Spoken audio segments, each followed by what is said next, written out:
Jembatan Muara Lawai Lahat yang roboh beberapa waktu lalu karena dilintasi truk batu bara wajib kembali dibangun oleh pihak swasta dikarenakan DPRD Sumsel tidak sepakat jika akan menggunakan APBD provinsi. Dikemukakan oleh anggota DPRD Sumatera Selatan Yan Suri jika perusahaan tambang yang menyebabkan robohnya jembatan Muara Lawai Lahat beberapa waktu lalu wajib untuk kembali membangun jembatan Muara Lawai.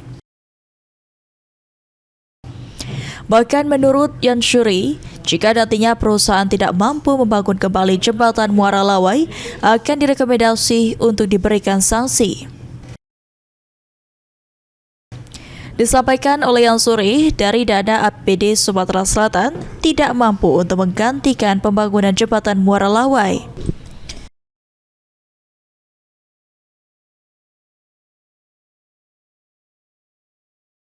Kita berikan sanksi, kita minta, kita rekomendasikan untuk atau blacklist lah perusahaannya kalau itu baik.